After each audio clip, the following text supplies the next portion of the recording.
They mocked your pauses. They laughed at your stillness. They pointed fingers when your journey seemed slower than others.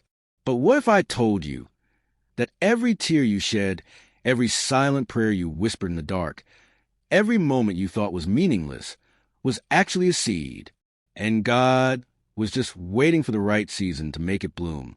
Because nothing about you is wasted, not even the things you buried. It started on a rain-heavy evening, the kind of evening that makes the sky look bruised, as if it too had suffered something. Maya sat at the edge of her bed, staring at the window pane, watching droplets trace uncertain paths across the glass. Her room was still, but her mind wasn't. It was a battlefield of regret and self-blame. She had given too much, loved too deep, forgave too often, and now it felt like she had nothing left. Everyone she trusted had either used her or walked away. "Was I too much?" she whispered. "Or maybe not enough?" Her voice barely reached the silence.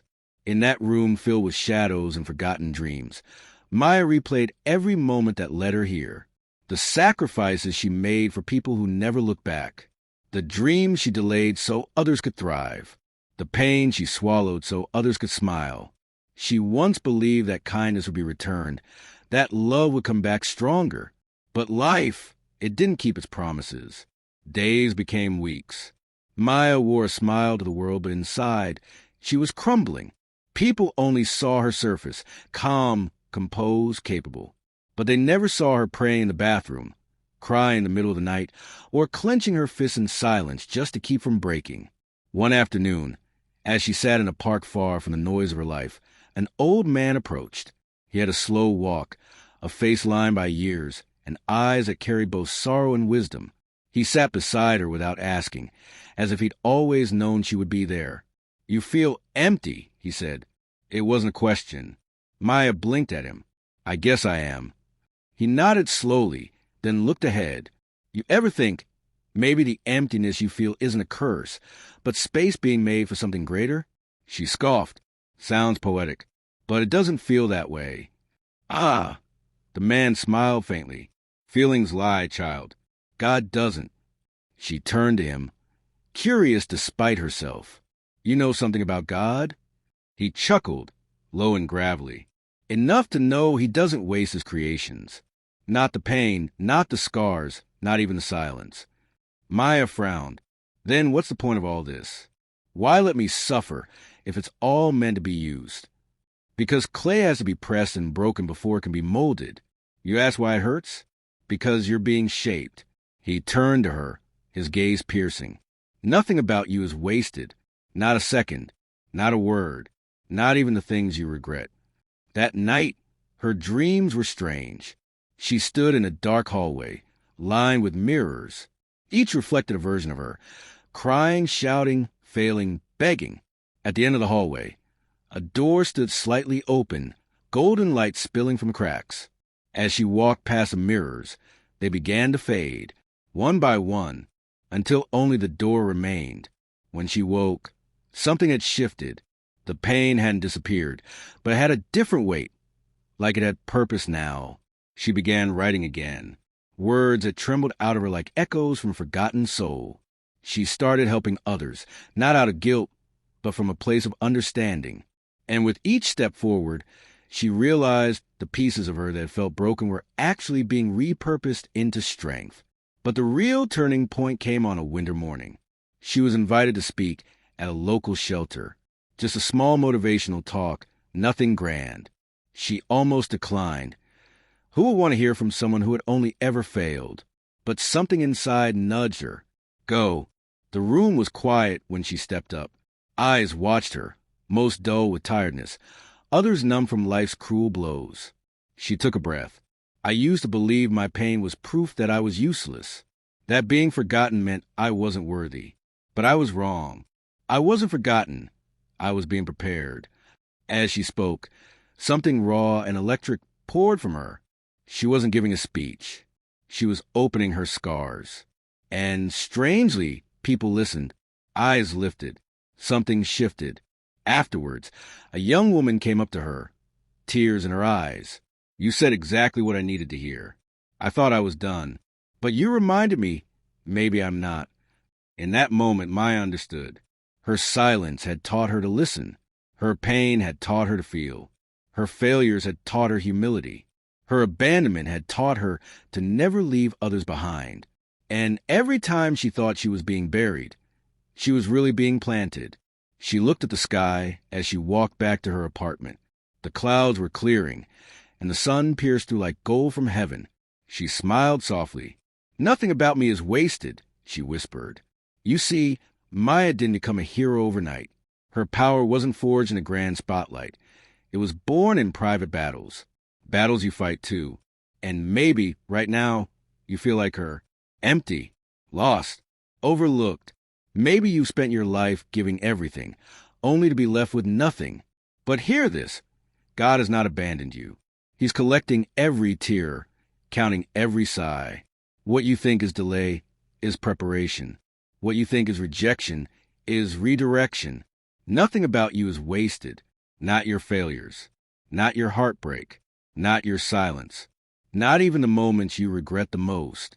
Because when the time is right, everything you've lived through will come together, and you'll stand not as a victim of your past, but as a testimony of purpose. So hold on. Don't curse your waiting season, because heaven is working, and soon you'll see nothing about you was ever wasted. It had been 7 months since Maya stood in that small shelter, speaking her truth to strangers who unknowingly carried the same silent wounds. That one moment didn't just spark something in the room. It sparked something in her, a realization. Her story wasn't a burden. It was a bridge.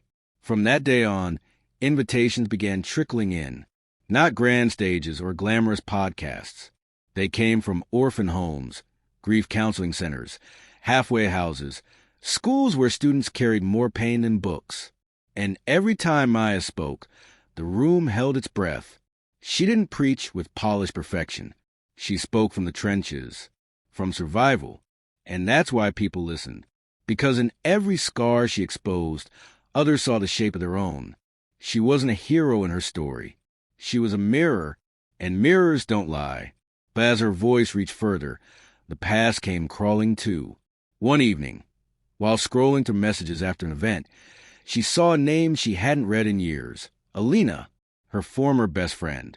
The one who turned her struggles into rumors. The one who left her when she needed someone the most. Her message was simple. "I saw one of your talks online. I didn't realize how deeply I hurt you. I'm sorry." The words cut and healed at the same time. For a moment, Maya just stared. All those nights she cried over that betrayal. All the friends she lost because of whispered lies. All the silence. And now this. Her fingers hovered over the screen. But instead of bitterness, what rose in her was clarity. She had already made peace with the past. She didn't need an apology to move forward. But now that it came, she saw the growth wasn't just in her. Maybe Alina had changed too. Her reply came hours later. "Thank you. I forgave you long before this message. I hope you found peace too." She sent it and never looked back. Some chapters are better closed with grace, not vengeance. The truth was, she wasn't the same girl who begged people to stay. She no longer feared being misunderstood. When you made peace with God's view of you, you stopped needing validation from others. More doors opened. A publisher approached her about compiling her journey into a book, a series of letters to her former self. Maya wrote with the rawness of someone who had once been shattered and rebuilt, not into what she once was, but into something stronger. Each letter carried a message. To the girl crying on the floor, God saw you. To the one abandoned, he never left. To the broken, you were being carved into purpose. To the forgotten, you were being remembered in heaven. Her words rippled across the country. Strangers messaged her stories that echoed her own. Her inbox became a tapestry of survival. Some people left abuse. Some conquered addictions. Some simply decided to live one more day. And they all said the same thing. "I thought I was alone until I heard your story." Then came a letter, a real one, handwritten. It was from a teenage girl in a correctional facility. Her name was Noor. Her handwriting was shaky, her grammar unsure, but her heart was clear. "Miss Maya, I made bad choices. I hurt people. But when I read your book, it felt like God hadn't given up on me yet. Maybe I can be something more. Maya clutched that letter to her chest and cried. Not tears of pain, tears of purpose. She wrote back, "You are not your mistakes. You're the message rising from them. And I believe in you." Weeks turned to months. Maya kept growing, not just outwardly, inwardly too. Her laughter returned. Her sleep deepened. The dream she had buried under years of pain began to bloom again. She enrolled in a counseling program, determined to blend her lived experience with professional training. She didn't just want to inspire. She wanted to equip others with real tools to heal. And somewhere in that blossoming season, love knocked on her door. He was nothing like the men from her past. His name was Ayan. Quiet strength, eyes that listened, words that healed. He had seen one of her talks and, instead of approaching her in the moment, he had sent her a simple message through a mutual friend. Your story reminded me that even broken people can still carry light. I'd like to know yours more, if you're open to it. They met over coffee. No expectations. Just two survivors sharing space. Their bond wasn't instant fireworks. It was a slow sunrise, gentle, warm, undeniable. He never tried to fix her. He honored her scars.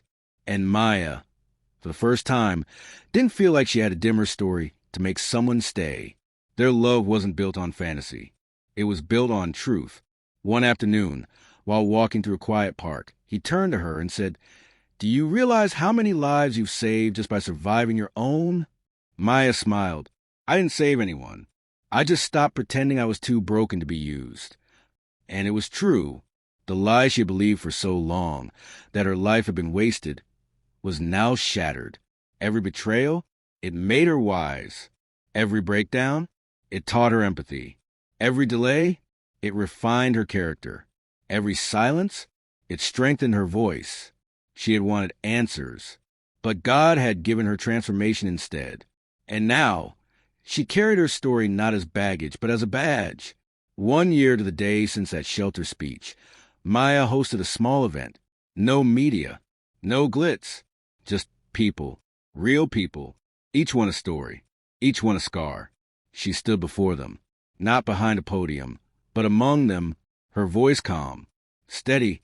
I used to think God was punishing me, that every time I was left hurt or forgotten, it was because I didn't deserve love. But now I know better. God wasn't destroying me. He was repurposing me. She looked around the room, faces full of silent battles. If you've ever asked, "Why me?" just know it's not because you were weak. It's because your strength would one day hold someone else together. A hush fell. Nothing about you is wasted. Not your tears. Not your past. Not even the moments you thought were meaningless. God doesn't throw people away. He restores them. After the event, people hugged her with trembling hands. Strangers became family.